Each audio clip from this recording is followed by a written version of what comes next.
I was very fond of Amanda. She was like a refreshing stream quenching my thirst after a long journey. We first crossed paths in a bar one spring in 1970. Both of us were about 30 years old, and it was our first visit to that place, notorious for its overly bitter coffee. Our eyes met before we even exchanged words. Today, they might call it a spark. There was an instant attraction, and our conversation soon took on a flirtatious tone. Amanda Fisher.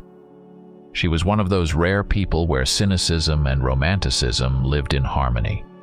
Charismatic and always smiling, she even insulted with a smile on her lips.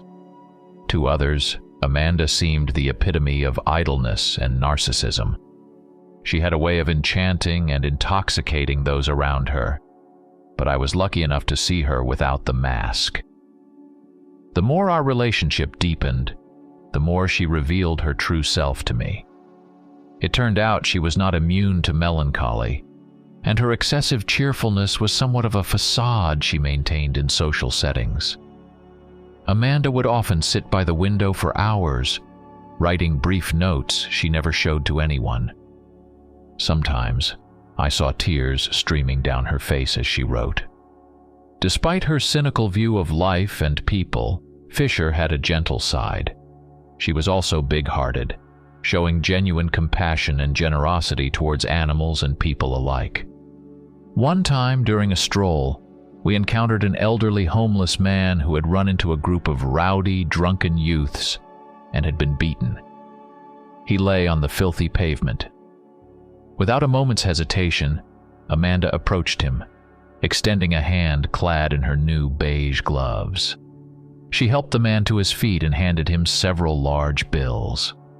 The sparkle of empathy in her eyes made her even more beautiful in that moment.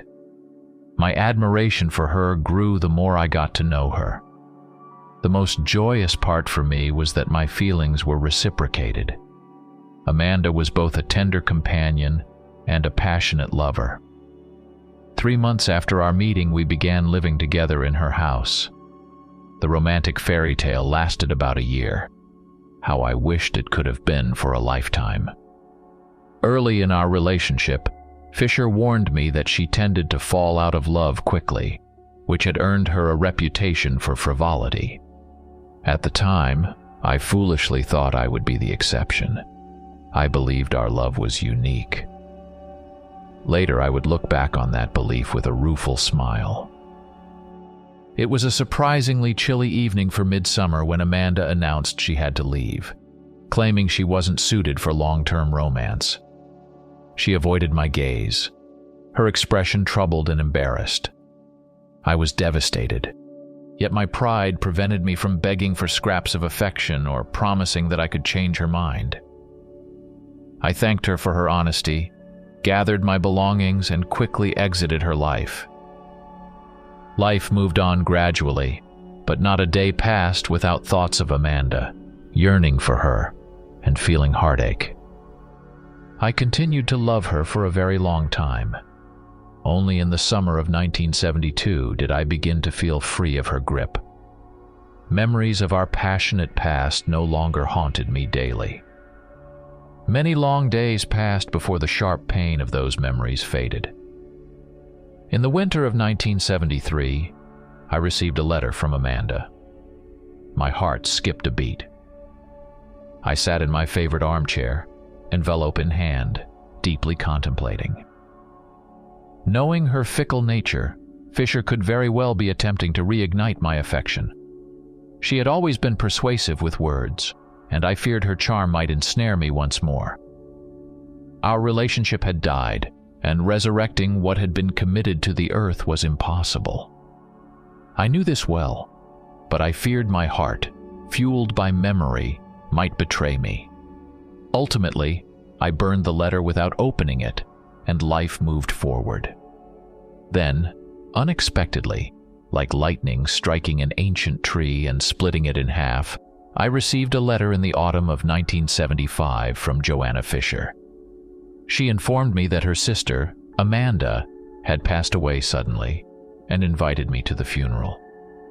I knew Amanda had sisters.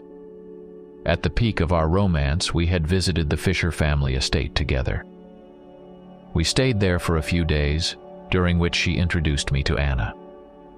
They shared similar facial features: a small, straight nose, cool, light green eyes, full lips, and sharply chiseled cheekbones, a beauty both alluring and slightly predatory.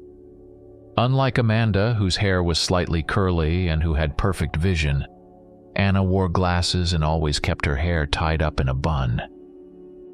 Amanda mentioned they had another sister, Joanna, who was traveling in Europe at the time.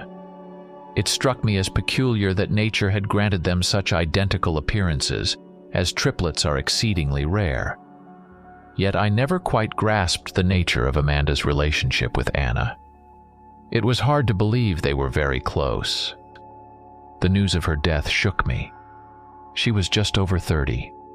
I needed to know what had happened. Was she ill? Had there been an accident? Joanna's letter was silent on the details. I set off for her family estate the same day. Autumn, 1941. Elizabeth felt an overwhelming weakness, yet her paleness lent her an even more aristocratic elegance, exactly what she aimed for. She finished her blood drink and set the empty glass atop the piano. The skirt of her black satin dress rustled as Mrs. Fisher emerged from her bedroom. Lately, the maids had grown fearful of their mistress, whispering among themselves that she had sold her soul to the devil. It was no secret in town that Elizabeth believed drinking blood would grant her eternal life and youth. After giving birth to triplets, girls, Mrs. Fisher had seemed even more enigmatic to her servants. Her blue eyes had taken on an unhealthy gleam, her skin had turned as white as flour, and her nose seemed slightly sharper. She moved slowly around the vast house, her gaze fixed grimly ahead. The woman dressed exclusively in mourning attire, striking terror into her servants. She walked down the corridor and entered the sitting room, furnished with black furniture imported from Europe. She intended to give instructions to Lily, but her strength was fading. Her head spun, her vision blurred, and she lay down on the couch. 2 hours later, she was found by the elderly servant Megan. "Mrs. Fisher, forgive me," Megan called out cautiously. "Mrs. Fisher, Mr. Fisher has arrived. Ma'am?" Approaching closer, Megan saw that Elizabeth wasn't breathing.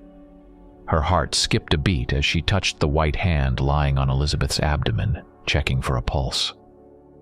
There was none. Mrs. Fisher's skin was so pale it seemed to glow faintly in the dim room. "Is she truly dead?" Megan wondered fearfully. The dead woman lying dead suddenly opened her eyes wide.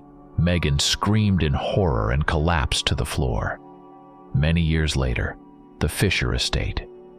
When I arrived at the estate, the rain had just started to drizzle. The large 3-story house, made of gray stone with Gothic towers reaching into the overcast sky, remained unchanged. The estate was not far from a bustling little town. To the right of it stretched a forest. To the left lay a lake, concealing a small grove. Amanda once mentioned that the townspeople were inexplicably afraid of the swamp in the nearby forest. I recalled this as I walked along the well-kept driveway towards the main entrance. The butler, Benjamin, had been in the Fishers' employ for many years. I recognized him, but he seemed not to recognize me. After a restrained greeting, the old man left and returned with Joanna a few minutes later. Amanda's sister shared her features, and my heart involuntarily skipped a beat. Only Joanna dyed her hair red, and it appeared slightly tousled, while her gaze, unlike Amanda's and Anna's, seemed particularly serious and stern. "Good afternoon. Kevin Norton," I introduced myself. "Good afternoon. It's good to see you. I hope you didn't encounter any problems on your way here?" the girl asked me. "A bit tired. However, it's not important. please accept my deepest condolences. Amanda was a beautiful person." My voice trembled. Perhaps it all sounded naive, but I truly knew what she was like. "Thank you," Joanna replied grimly. "My question may seem tactless, but could you tell me how it happened?" "Heart failure." "Strange," as she never complained. "My sister died in her bed." Her voice sounded steely for some reason. "She was still young. Was her heart really that weak?" I asked with a hint of doubt. "Yes, that's what the doctor said, and he has a lot of experience. We have no reason not to trust him." "Well, we're still standing in the hallway. Let's go to the living room. The funeral will start soon." The Fisher family cemetery was not far from the grove. The gloomy Gothic crypt instilled a sense of foreboding, and the rain only intensified, drumming heavily on the stone grave slabs. I was able to see Amanda only before the burial itself. When the grave diggers lifted the lid of the coffin, I was overwhelmed with emotions. She was beautiful. It hurt and saddened me deeply. Whoever said, "Death disfigures." She gently kissed the girl, smoothing the wrinkles around her eyes. Her porcelain skin seemed so smooth that I felt an overwhelming urge to touch it. The 4 years we hadn't seen each other had passed for Amanda without a trace. She hadn't changed at all, still slender and elegant. Unable to bear it, I stepped forward sharply, causing the gravediggers to flinch, and touched the tips of my fingers to her cheek. "Goodbye," I whispered. It smelled of rain and damp earth. I stepped back, the coffin lid closed, and the burial began. The dining room was somber and dark, much like the entire house. Brown wallpaper with golden motifs, antique oak furniture, and heavy tapestries on the windows all exuded an air of antiquity and tranquility. Joanna, Anna, and I sat at the long table enjoying the meal. The Fisher's cook had prepared exceptionally well, and my appetite, dormant since I learned of Amanda's passing, reawakened. The lamps cast a cold light, and ephemeral shadows crawled along the walls as the rain outside turned into a downpour. The vagabond wind whistled relentlessly in the old window frames. In such weather, there was nothing better than sitting by the fireplace with a book in hand, or to sleep. But I didn't want to sleep, because before my inner eye, there stood a coffin with Amanda lying in it. "Mr. Norton, would you like to stay with us for a while?" Joanna asked, breaking the melancholic silence. "Thank you for the invitation, but I wouldn't want to impose on your hospitality," I replied. I glanced at the sisters and noticed that they exchanged quick glances. There was something unsettling in their gaze, but it wasn't clear what exactly. During those years when I hadn't been at the estate, Anna had fallen from a horse and lost the ability to move independently. Now she was confined to a wheelchair and seemed even more withdrawn than before. Sitting in the dining room and enjoying the wonderful dinner, I could see that the sisters' inner states differed. Anna seemed lost, embarrassed, and tense, while Joanna appeared gloomy and resolute. In those moments, my doubts about Amanda's death became clearer and more weighty. Suddenly, I thought that it wasn't such a bad idea to stay. Perhaps I could uncover the truth about what happened to the one I once loved immensely. "You see, you were close to our sister. It's important to us," Joanna said, twirling a silver fork in her fingers and staring intently at its tines. "We would be pleased if you stayed here. As you've already noticed, Anna is now confined to a wheelchair and misses the company terribly. We miss our sister very much, and it would be wonderful if you stayed and told us what she was like with you. I hope you understand us." After a brief reflection, I nodded politely and said, "All right, thank you for the invitation." The rest of the dinner passed in silence.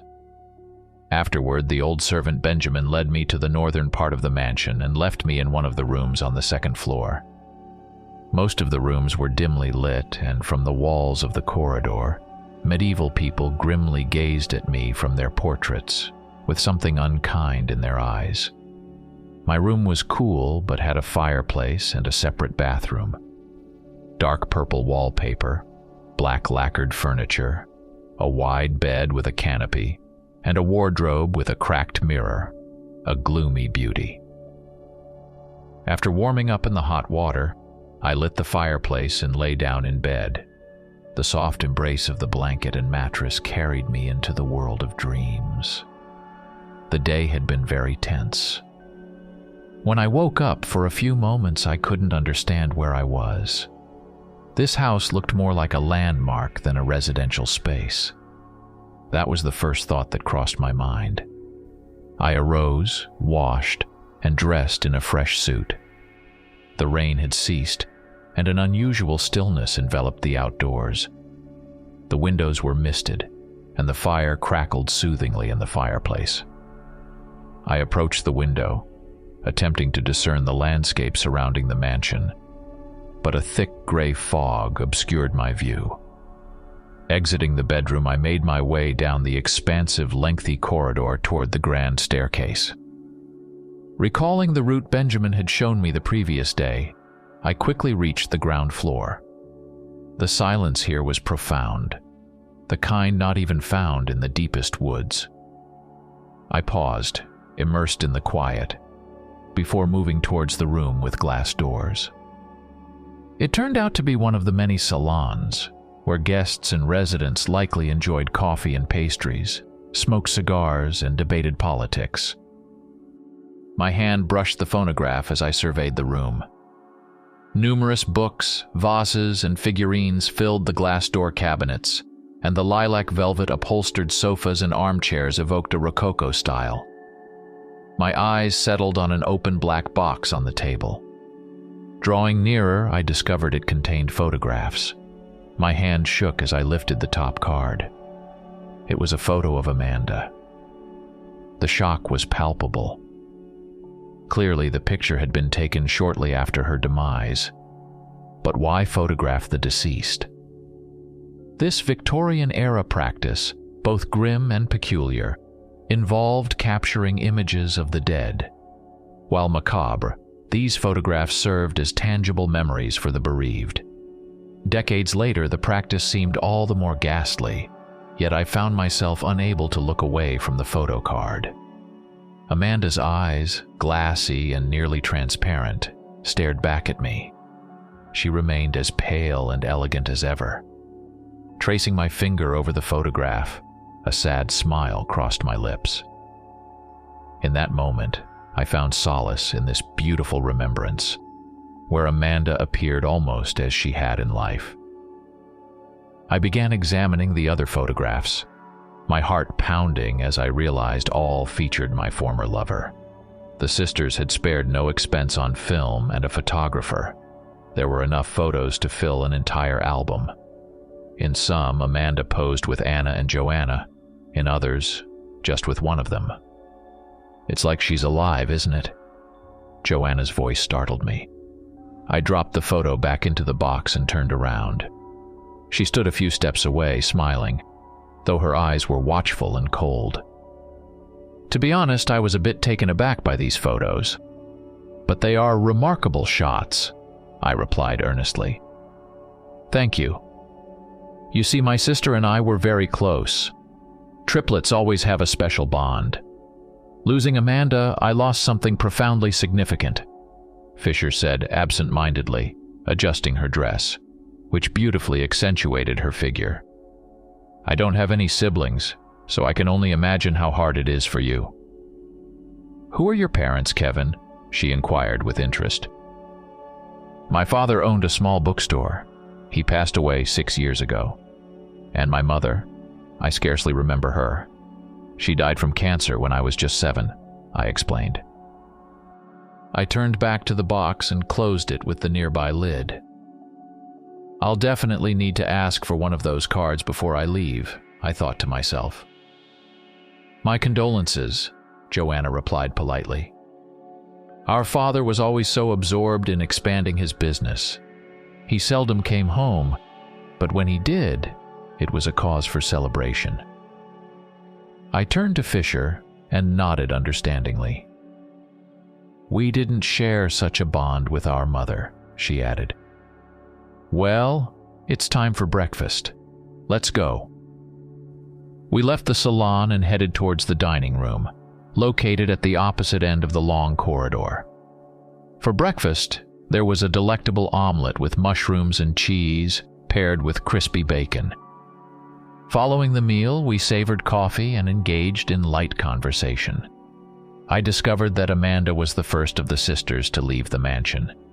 She had a strained relationship with her father, who was adamant that his daughters contribute to the family business, a sewing factory. But Amanda, ever the dreamer and impulsive spirit, left home at 16 to forge her own path. A year after her departure, their father died, and the factory was inherited by the sisters. However, only Joanna, ever the pragmatist, took an active role in its management, while Anna, with her passion for science, pursued a career in medicine. "Did you and Anna always live in this house?" I inquired, taking a sip of my coffee. "No. I returned here a couple of years ago. I spent most of my time in Europe managing factory affairs," she replied, placing her cup back on the saucer and fixing me with a steady gaze.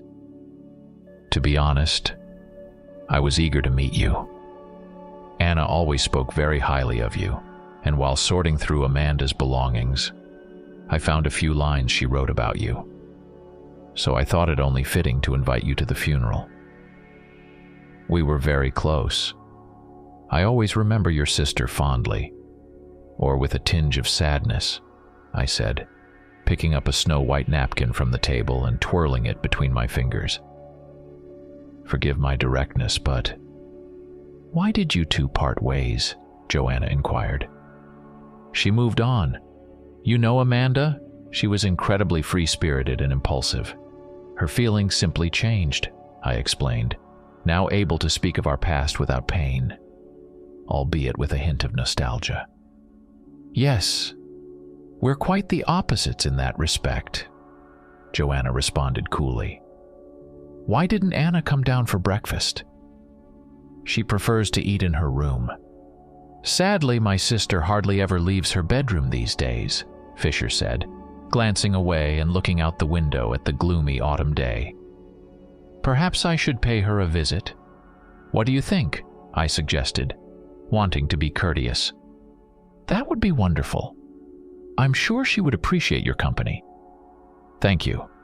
Then I shall do just that," I said, tilting my head slightly and smiling. Fisher stood, adjusted her dress once more, and prepared to leave. "I must go now, but I'll be back for dinner. Please make yourself at home. If you need anything, just ask Benjamin." Joanna left. "Oh, good morning. Nice to see you." Anna sat up a little higher in her bed as I entered her room. "Good morning. It's rarely sunny in these parts, isn't it?" My expressive gaze fell on the window. It seemed the fog was thickening. Like the rest of the state, Fisher smirked and gestured for me to sit in the armchair. "How are you feeling?" I asked, sitting down and crossing my legs. Anna reached for the bedside table, grabbed her glasses, and put them on. Her hair was down, and she looked very attractive. "My legs ache. It's the weather. I, would prefer to live somewhere in the south of France, in the dry warmth. But I have to make do with this ominous damp mansion." The girl's voice was tinged with irony. "But you have all the means to move to France." "True. But in my condition, it's problematic.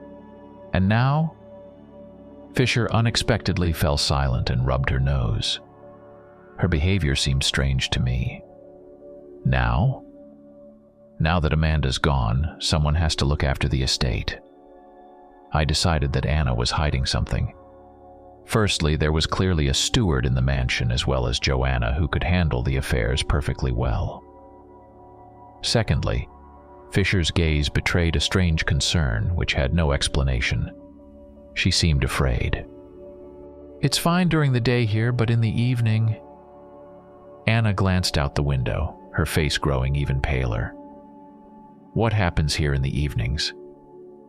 "Oh, nothing really." She waved her hand dismissively and tried to smile. "Do you play bridge?" "Yes, sometimes." "We could play in the evening. What do you say?" "I'd be delighted." My gaze lingered on the photograph in the wooden frame on the coffee table next to my armchair. I carefully picked it up. The picture captured the entire family. A tall, fair-haired man with neat mustaches stood next to a stern-looking woman, dressed in a lavish black dress. Her expression was unreadable, and her face seemed unnaturally pale. Long hair cascaded down her shoulders and reached the ground. The man held two little girls in dresses in his arms, while the third stood next to the woman, clutching the hem of her dress. Our mother and father. "We were 3 years old here," Anna said, her voice echoing hollowly. After a moment of heavy silence, I gently placed the frame back and turned to face her. "You're a doctor, aren't you?" "Yes." "Don't you find Amanda's death peculiar? A cardiac arrest without any prior symptoms?" "No, trust me, it's not unusual. These things do happen," she replied hastily, too hastily, then coughed into her fist. "I think I need some rest now. Excuse me." "Of course," I said, barely concealing a smirk, and exited the room. "In the evening, Bridge?" Anna's voice floated after me. I descended the stairs and explored the southern part of the first floor. When I reached the corridor where the servants' quarters were located, I decided to ascend to the third floor, roaming through it like it was a museum, my hands nervously clasped together. Anna's demeanor had deepened my suspicion that Amanda's death was anything but natural. Suddenly, a sound interrupted my thoughts. I paused to listen. It persisted, a rhythmic thumping against a wall. Advancing a few steps, I found myself before a door where the noise originated. The knocking was soft yet insistent. I grabbed the metal handle and turned it, but the door remained locked. The knocking continued, followed by a whisper so faint I could swear it emanated from within the locked room. "Blood, blood, blood." The words chilled the air. A wave of fear washed over me as the whispering grew more anxious, then ceased as abruptly as it had begun. I tried the handle again, hoping the door would yield, but it remained steadfast. "Who are you? Why are you locked up?" I asked, yet received no response. Silence hung heavily. The situation felt increasingly odd. Needing to clear my mind, I donned my coat and left the mansion. The fog enveloped the landscape, and I wandered long enough that I feared I had lost my way, the murky sea seemingly ready to swallow me. But suddenly, I was back at the front entrance. A figure emerged from the milky fog. "Sir?" a hoarse voice called out. Approaching the porch, I recognized it was Benjamin.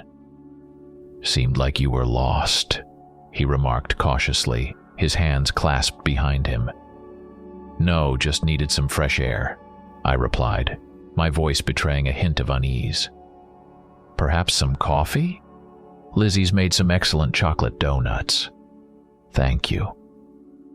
Though my appetite was lacking, I couldn't miss the chance to converse with Benjamin, who knew the mansion and its secrets well. We re-entered the house, where Benjamin took my coat, and I settled into the dining room, ready to uncover more of the mansion's mysteries. After a while, the servant brought a tray with a silver plate of golden brown donuts. After nodding politely, the old man seemed poised to leave, but I was resolute. "And what's in that room? Or rather, who?" "In the room." The man paused, his gray eyebrows rising comically. "On the 3rd floor, next to the library," I pressed, fixing my gaze on the servant. "Oh, I'm not sure I follow," the elderly butler answered with a hint of condescension. "What else could it be but just another room? Why is it locked then?" "It requires repairs, so it was locked. The estate is vast, as you've surely noticed. The ladies invest a great deal in maintaining this house, but they aren't magicians, and some rooms are yet to be restored," Benjamin retorted sharply. "I heard whispers. They came from that room," I insisted. "You must have been mistaken. Forgive me for suggesting it," the servant offered a cold smile. "In this house, many things may seem peculiar, but they are merely plays of sound and light. Or do you suspect the ladies of harboring someone secretly?" A tense silence fell over us. "No, of course not. You're probably right. I must have imagined it," I muttered under my breath, taking a sip of coffee. "May I be excused, sir?" I didn't look up at the butler, but I could sense his smirk. "Yes, you may go."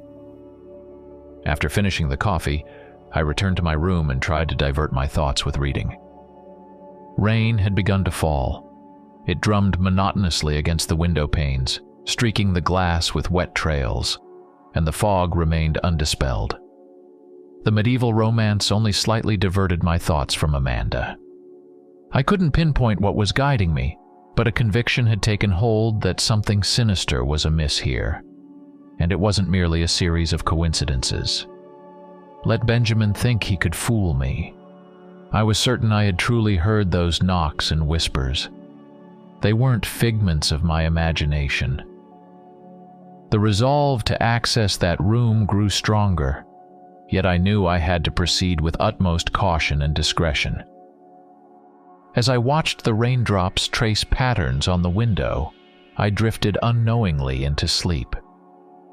I dreamed of a summer day in a quaint village in southern France, a place I had never visited, yet recognized in my dream with its blooming landscapes. Amanda, clad in white, sat on the vibrant green grass, biting into a juicy red apple. My heart fluttered. Fisher's skin appeared so pale and smooth under the quivering sunlight that I yearned to touch it. Amanda smiled, inhaling the scent of flowers and a nearby shimmering blue lake. "It's lovely here. I'm glad we came," she said, looking directly into my eyes with a smile that soon turned serious. As she reached out to touch my cheek, I saw her with glasses and her hair pulled back in a bun. The vividness of her touch jolted me awake. In the room, there was no one. Outside, the fog had turned the evening opaque, casting a ghostly glow through the dark windows. As I sat enveloped in the gathering gloom, I was almost certain that someone had indeed touched my cheek. It was no mere figment of my imagination. I rose abruptly, the book tumbling to the floor with a loud thud. Peering into the shadows of the bedroom, I shook my head in a desperate attempt to clear it. Yet the room remained empty. Just then, a knock at the door made me start. "Yes?" I called out, my voice rough as I wiped the sweat from my brow. "Miss Anna expects you for bridge," came the butler's muffled voice through the door. "I'll be down shortly, thank you." The prospect of a bridge game seemed like a welcome distraction, a potential balm for my nerves, particularly with a skilled opponent. My fondness for card games was well known. It had nearly led me to ruin until I recognized the dangerous path of nightly gambling sessions. My time with Amanda had transformed me. I began to cherish the simpler moments that I had previously overlooked, becoming more measured in my choices. "I don't want you to lose everything," Amanda had whispered softly as we lay together once. Her words had made me acutely aware of the risks involved in gambling, large bets that often ended in losses. I had resolved to prove myself worthy of Fisher's regard, vowing to eschew wagering sums of money. Gradually, The lure of gambling houses faded. "You've lost," I declared, laying down my final card. Anna made a face and sighed, then chuckled. "I'm just getting the hang of bridge, Mr. Norton." "I have no doubt you will," I assured her. "Our grandfather was an exceptional player," she remarked, taking a sip of her red wine. "Were you close to him?" "Quite. He was a remarkable man, but sadly, he passed when we were 7. Anna, may I count on your candor?" I wasn't sure if I truly expected honesty or was merely provoking her. "Of course." "What did you mean earlier about something being amiss in this house during the evenings?" Fisher averted her gaze, taking another sip of wine. She seemed lost in thought, staring into the fire that crackled brightly in the fireplace. "I ask not out of mere curiosity," I added cautiously. "Today, I heard whispers from a locked room on the 3rd floor." At this, Anna turned sharply towards me, her eyes, bright as Amanda's, flashing strangely in the firelight. "Mr. Norton, you must understand that my sister and I ourselves are baffled by what's happening here." "How is that possible?" "You see, Amanda was the first to notice the oddities. Joanna, being too pragmatic, dismissed them as mere superstitions. But eventually, even she heard and saw something terrifying. She hasn't shared the details with me." "And you? Have you witnessed anything?" I asked, my fingers tightening around the armrests of the chair. "I too have heard whispers from that room," she replied, her lips quivering. "We opened it, but found no one inside. Being a doctor with patients to consider, I refuse to be labeled a superstitious fool. It's easier to accept that my dear sister simply succumbed to heart failure." "So you're not convinced?" I pressed, my voice rising with my emotion. "I'm not sure," Anna admitted with a nod. "What if something she saw frightened her to death?" Outside, thunder chuckled ominously, its laughter echoing through the fog-enshrouded landscape. We sat in silence for a moment, the rain intensifying, its taps on the window looking inquisitive. Suddenly, I spotted a dark figure outside the window, its face pressed against the glass. It seemed that the shadowy eyes were staring right into mine. "Who is that?" I whispered. Anna followed my gaze. "You see it too?" "Yes." Propelled by a surge of adrenaline, I leaped from the chair and burst outside. The rain instantly drenched me. Nearly blind, I stumbled down the porch steps and halted, finding no one near the window where I had seen the figure. The person couldn't have gone far, I thought as I plunged into the darkness. The fog wrapped around me, thick and manipulative. Initially, I ran, breathing heavily, my breath visible in the cold air. But exhaustion soon slowed my pace to a weary trudge. The dampness was so pervasive it felt as though I was wading through an ocean. The fog played tricks on me, and no matter how far I ran, no trees or walls materialized to stop me. This endless foggy maze seemed to mock my efforts. When dread finally gripped my soul and my strength ebbed away, I fell to my knees and buried my face in my hands. The rain intensified, as if threatening to flood this cursed place. I heard rustling sounds nearby, as if someone was circling me, but the curtain of rain and fog obscured any sight of them. I coughed, rubbed my stinging eyes, and then darkness claimed me. My eyelids felt as heavy as lead. When I regained consciousness, it took a long while to orient myself. As my memories flooded back, they came with such force I feared I might lose my sanity. A bleak light spilled through the window on this overcast day. I found myself pondering who the figure at the window was and where they had vanished to. Once again, a burning desire to uncover the truth gripped me. The door opened, and Joanna entered the bedroom. She wore a dark green, austere dress that contrasted strikingly with her fiery red hair, making her look quite remarkable. Her expression was troubled, and she slightly furrowed her brow. "Thank God you're awake," she said as she sat down on the chair next to the bed. Her probing gaze swept across my face. "How are you feeling?" "Fair enough," I replied hoarsely, noticing a slight pain in my throat. "What happened? How did I end up here?" "I found you near the cemetery, unconscious. Anna and Benjamin were looking for you on the other side of the house. My sister mentioned you had run after someone." "Yes. There was someone peering through the window." I propped myself up on my elbows, coughing. "Thank you for your help." "It's nothing. You've heard something strange too, right? Anna mentioned that Amanda might have died after encountering something.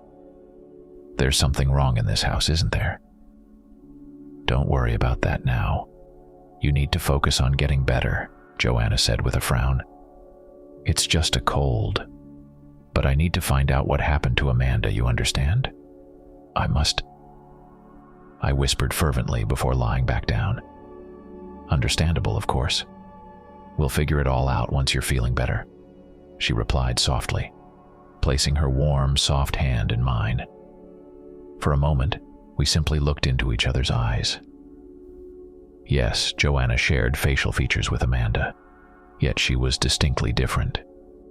Even if both sisters had the same hairstyle, each retained her individuality, though I couldn't quite pinpoint how I sensed this distinction. "I'm touched by your determination to discover what happened to Amanda," Joanna said, her hand still in mine.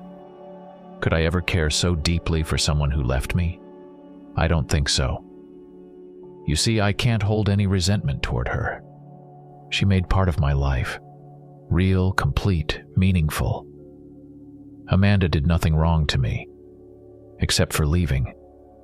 But perhaps it was meant to be. She was so beautiful and young. She didn't deserve such an end." My voice trailed off as I felt the fever typical of a cold rising. Joanna fetched a glass of herbal infusion from the nightstand and gently encouraged me to take a few sips. I felt a twinge of disappointment as her warm touch left my fingers. "Kevin, you are a worthy man. I'm glad you are here with us," she said, looking deeply into my eyes. At that moment, a wave of unusual calm washed over me. My eyelids grew heavy, and slowly, I drifted off into a realm of dreams. 1941. Two stood by the grave. "I'm not sure, but the master might find out," the man in the black suit began. "He loves me. His love has blinded him. Just do as I say," the woman replied. "But can't we handle this differently? The girls, they are..." The man in the suit hesitated. "Don't be silly. I gave birth to them. You know? Our destinies are closely linked. They are my daughters. Neither they nor I have a choice." The woman sighed deeply. "This maid Megan was always too curious," she continued, shifting the topic. "You arranged a decent funeral for her. Ensure there are fewer questions in the house about her untimely demise," she commanded coldly, her gaze imperious upon the man. "As you wish, Mistress Elizabeth." Butler Benjamin bowed before her. Autumn 1975. Thunder rumbled outside. The rain intensified. I was burning with fever. Joanna had long left the estate. She had urgent matters at the factory. The maids, the butler, and Anna tended to me. "Mr. Norton, please, you should take this medicine." Anna was persistent, but unfortunately my condition was only getting worse. I kept dreaming of Amanda. She stood on the shore of the ocean, massive waves crashing around us, seemingly ready to engulf us. The girl cried and begged me to read the letter I had received before her death and had burned. I tried to approach her, to embrace her, to comfort her, but Amanda kept slipping away, farther and farther. The waves carried her away from me. I started to suffocate, finding it difficult to breathe, and I woke up. My body was drenched in sweat, feeling both cold and hot, enveloped by darkness. I couldn't see anything, not even my own hands, but I felt someone's breath nearby, very close, warm, and familiar. Suddenly, a light fell on my hands and I saw a letter. That same letter from Amanda. It was wet from tears. I opened it and saw only one word: help. At that moment, a woman dressed entirely in black entered the room. She began to laugh loudly and tried to strangle me. I heard her hysterical voice repeating my name. Kevin, Kevin, Kevin, Mr. Norton, Norton. Mr. Norton, wake up, Kevin, open your eyes. Anna's voice brought me back to reality. I saw the same Gothic-style ceiling, the lamp emitting a soft yellow light on the table, and by the bed, a worried Anna. Mr. Norton, you have a high fever. You need to be hospitalized. I fear I made a mistake by deciding to treat you at home. Kevin, we must take you to the hospital, Anna said anxiously. I struggled to turn my head and looked at her. She was as beautiful as Amanda. Her eyes, her lips, her chest rising with excitement. Everything about her reminded me of my former love. Did you know your sister wrote to me? I said with difficulty, ignoring Anna's suggestions to take me to the hospital. Back then, I burned the letter, something I regret now. But I understand everything now. I tried to get up, but lacked the strength. Please, Mr. Norton, you need rest. Anna tried to stop me. Miss Fisher, I want to say, Amanda came to me in a dream. I couldn't make out her words, but I gasped for breath. She was pleading with me to save you and Joanna. I'm certain she was begging me to save both of you.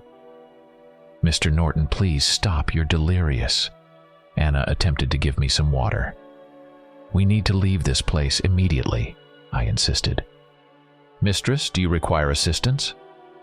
The butler suddenly entered the room. Benjamin, Mr. Norton needs to be taken to a hospital, Anna pleaded, her eyes imploring the servant. I'll take care of everything. You need not worry, mistress. I'll assist you back to your room. And they both departed, leaving me alone in anxiety. I attempted to rise, but once again my strength abandoned me. Suddenly my door creaked and I heard footsteps. They were faint, as if someone were barely touching the ground. I felt gusts of cold wind and what seemed like a faint whisper in the shadows of the room. Yet I saw no one, no figure, no shadow. Someone was in the room with me, observing me. I felt his presence, but my eyes could not discern them. Who's there? I called out, my voice tinged with fear. I know you're here. Who are you? What do you want? I continued, my voice growing louder. Leave us. Leave this house. If you are a ghost, rest in peace, I declared loudly and decisively, staring into the void.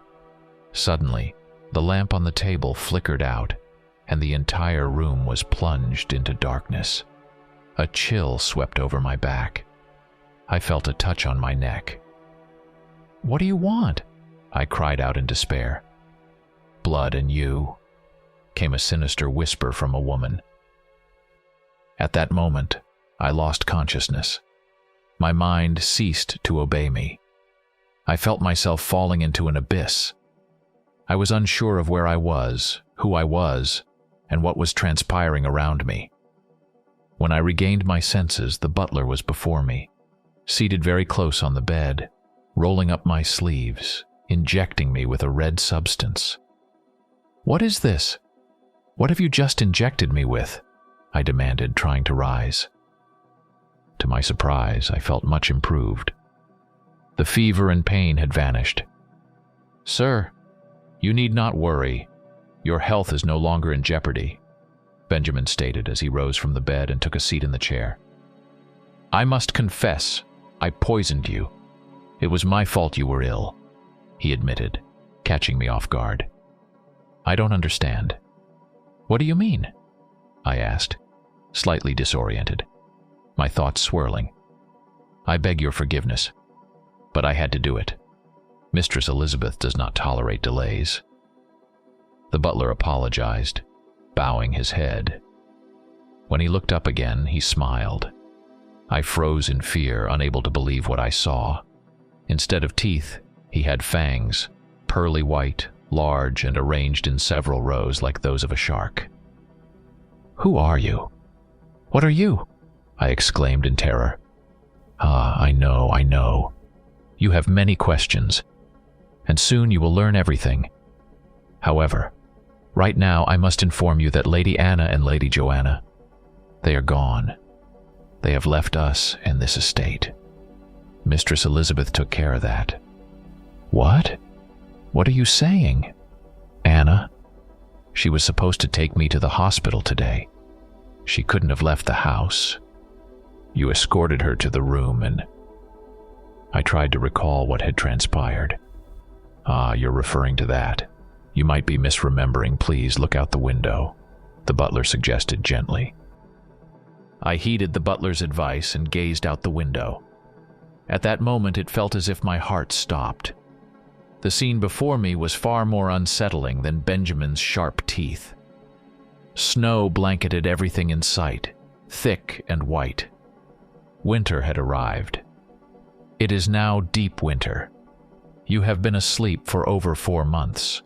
However, transitioning can be quite a prolonged process, something I've personally experienced in the past, all under the directives of Mistress Elizabeth, the butler remarked with a smirk. "What are you saying?" "I don't understand," I stammered, my head spinning and my body weak. "The past is like smoke. It fades, and you will forget yours. We all undergo this," Benjamin explained thoughtfully. "I trust you will come to serve the mistress's will faithfully. She can be capricious and at times unbearable," he chuckled bitterly, his sharp teeth glistening. "Thanks to her whims, you have been granted entry into our rather exclusive community. It's a gift, and I must confess, I'm slightly envious of you." I attempted to rise again, but fatigue overcame me. Weakly, I turned away from the butler and looked out the window once more. In the reflection, I saw my own image, thin, pale, and the worst part was my eyes. They were as black as night, and instead of teeth, I had fangs, just like Benjamin's. "If your eyes trouble you, it's only temporary. They will normalize after the full transition, and in time, you'll learn to conceal your fangs. But for now, rest. You need peace." I closed my eyes, and Benjamin exited the room. 1943, at the Fisher estate. "Madam, you must be cautious. Mr. Fisher has been asking many questions," Benjamin whispered to Elizabeth as he offered her treats. Not far off, 3 girls played, chasing each other carefree and joyous. "Amanda, stop teasing your sisters," Elizabeth called out to one of her daughters. "I know there's no need for me to remind you. I'm watching and keeping everything under control," she said with a grimace. "What concerns me more is motherhood. I'm not prepared for this at all. These children are unbearable. Can I just drink their blood now?" "Madam, absolutely not," the butler responded firmly, shaking his head. "Otherwise, our entire plan and preparations would be wasted. To strengthen your power, they must be roughly your age when you turned. So we must wait until they're 30. That feels unbearably long." Elizabeth sighed deeply. "Madam, I must also inform you, a photographer will arrive today. Mr. Fisher wishes for a family photograph." The butler returned to a formal tone. Amanda yanked Joanna by the hair and grinned mischievously, while Anna attempted to separate the sisters.